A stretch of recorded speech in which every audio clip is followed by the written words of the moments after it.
shower. Once again, I'm getting home, but I'm satisfied to the bone, like so many times before. You had me begging for more. Now I'm running on the when it's you I prefer. She's got paper on me.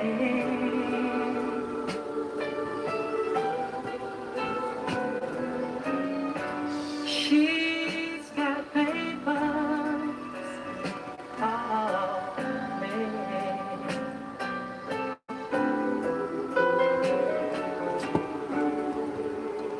And I'm getting tired of sneaking in, lied by where I've been.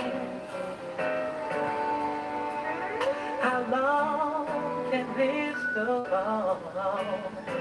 Pretending to love someone who just don't turn me on. And every time I taste your sweet, sweet lips, I make up my mind to bend the machine. Man, oh man, she's cramping my style.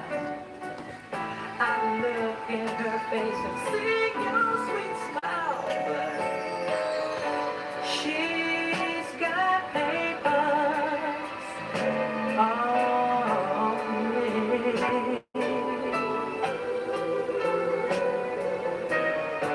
She's got papers on me.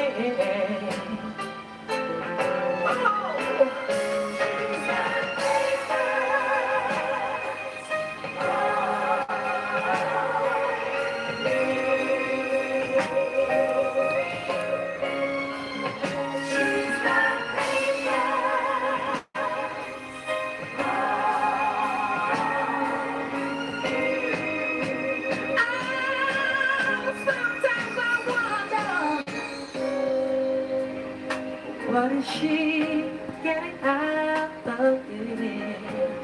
You're taking every bit. You're getting all my love and then some, leaving her just across. And like it isn't like it was. Doesn't she know it's you that I love? Girl, you're more than just some brown wine and dine. You're the sweet little thing, the sweet little thing, the sweet little thing that's always on my mind. Always on my mind.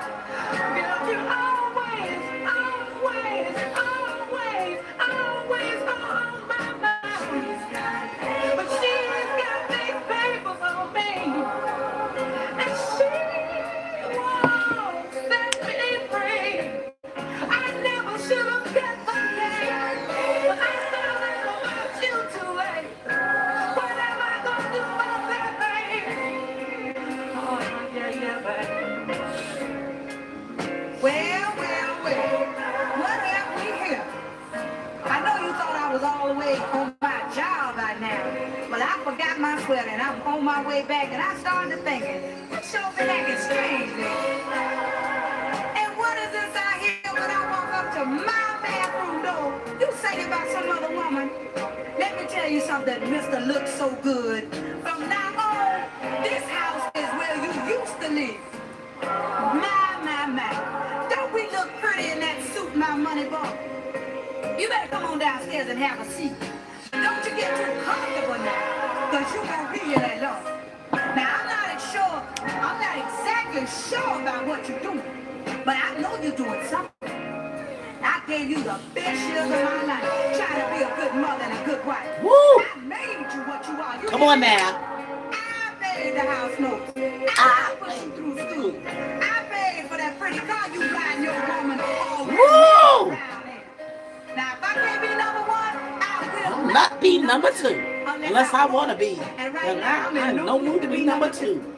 That's right, I got papers on you. And Woo! you understand, my dear, that you must pay me to be free.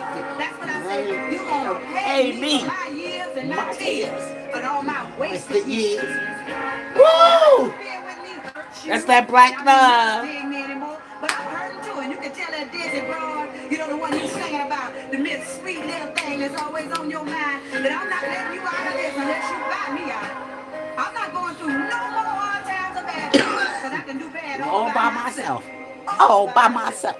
Yeah, I got papers on Woo! you. But now I'm throwing them in the Trash cans of my memories. Now take your lines and your little raggedy components that You never work and you can stack.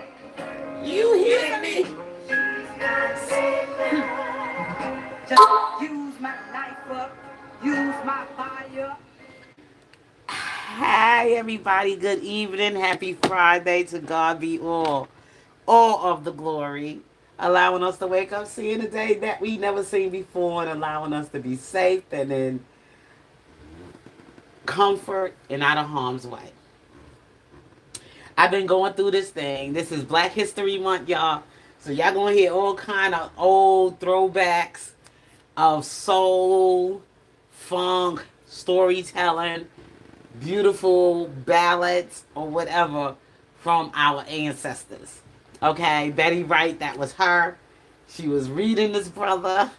He didn't want no responsibility. He thought he was out there going to play his little, game. Like after a marriage and all this woman invested in, he was going to just move on and be with his new boo. But before he exited, she read him to filth. Excuse me. She let him know how much time she invested. He could go on, but it won't be without paying her for the time she invested in. So he will be paying to be free.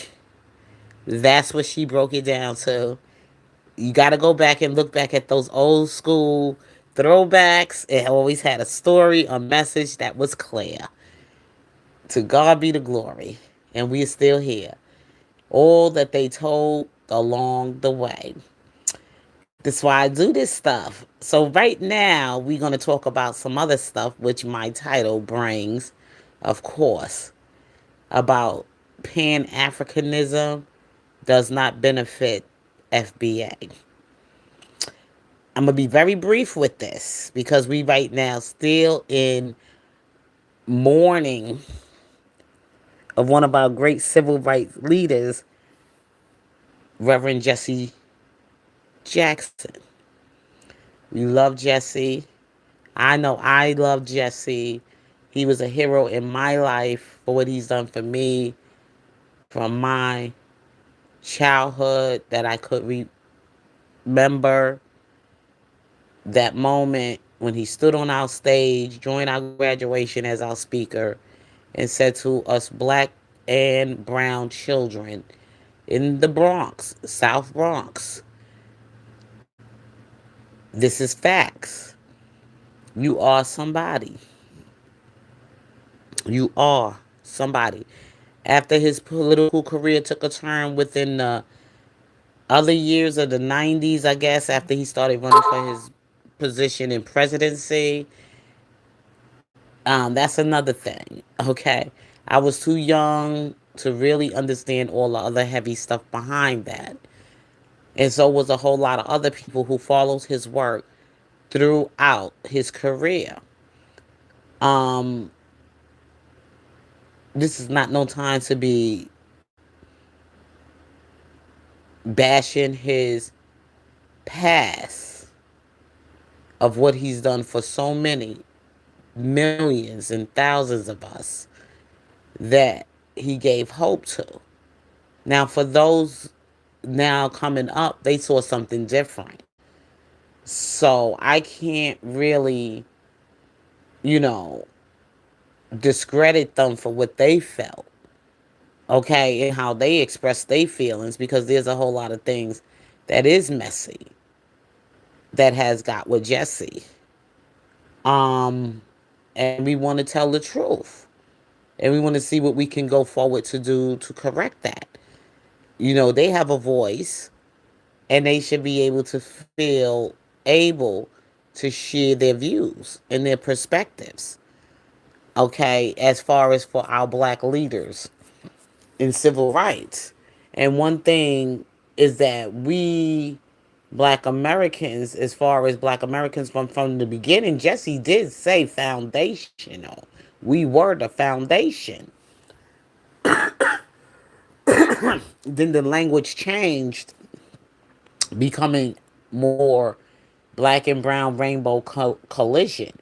But there is a difference, because we have not shared the same experience with every black African or black person that look like us around the globe.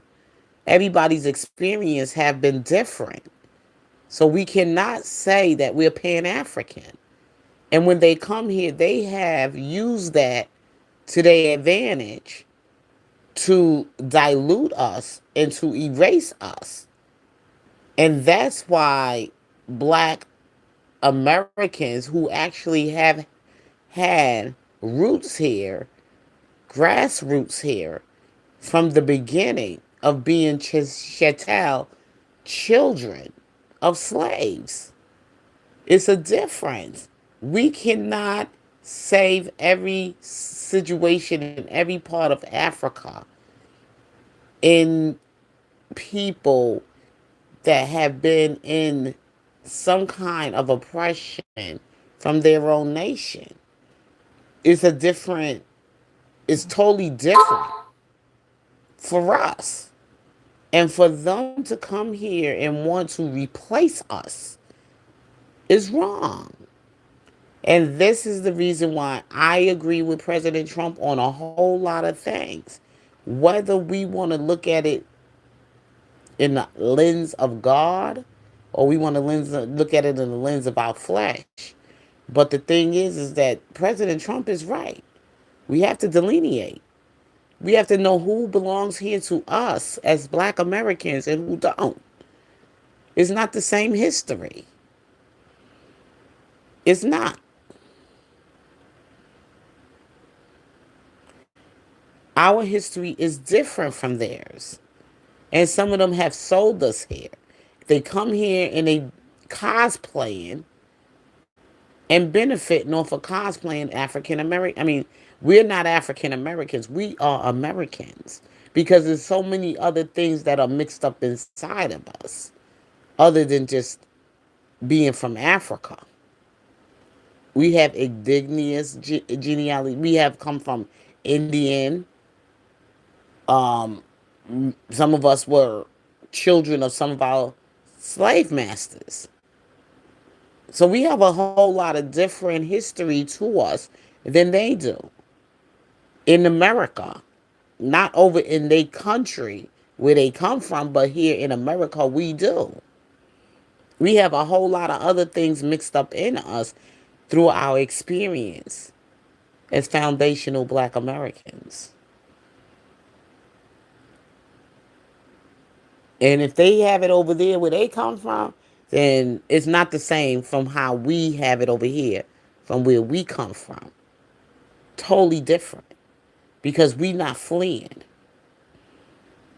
We free men. And with that being said, I was talking about the song that I just played, and that was a song that was by Richard Dimples, and I said you could revisit these songs about our ancestry, about some of the things that black American culture, how we expressed our pain and our betrayals and everything else that came along. We set the foundation, because black Americans and being American, period, we set the culture. Everything that has to do with us here has to do with the world. And we are saying to the world that I don't want no country to truly have to change their true identity. That's how I feel. I just feel that every country should treat their citizens of their country fairly and properly and humanly, so they don't have to keep fleeing their country, and then there won't have to be so many wars in the world. Okay, there won't be no world wars. I mean, it's simple as that. People go to other people's countries because of people in the country that are just starting to they don't treat their people good. They people got to go elsewhere to go find places that they can find refuge, food, or whatever is needed for the human life to live, to survive. But that's the whole game to me. And it's what it is what it is. But we black Americans, we not fleeing, so being Pan African doesn't really benefit us. It doesn't. I mean, I don't hate any immigrant. I don't hate them. I don't, not welcome people to come over here and be among us or whatever. But when it comes to trying to get ahead of us and trying to tell us how we should do as citizens and live in our country as citizens and as human beings, then we can't hear all of that, because if that's so real about us living right as citizens, then why you ain't in your country doing that for yourself? Make that make sense. How you gonna come to my country, flee your own country, and supposedly give up your own country nationality or whatever it is to become an American and to naturalize over here as an American, going to come here and tell me that I should, hello, do blase blase. That don't make sense to me. When you couldn't do that in your own country, and your own country ain't living like that. Make that make sense. But anyway, y'all, I just wanted to just come share that little part of my reflections with you. Maybe I'll just get back with you all later. So when you come in, please hit the like button. If you missed this live, you can always come back and review it. And then you can make your choice from there. But this is Casey McDaniel channel. I welcome you here. I talk on all things on the perspectives, Christian, the black church, what's going on in the black church. I also talk on issues going on in politics, and I also align it up with the Word of God in the Bible, and I try to walk people through. That's what I do. I'm a servant of the Lord. I love God. Truly, I do. So, with that being said, I gotta go. God bless you. Have a wonderful and peaceful Friday. And if God's willing, I'll be back with you again. Take care. Peace.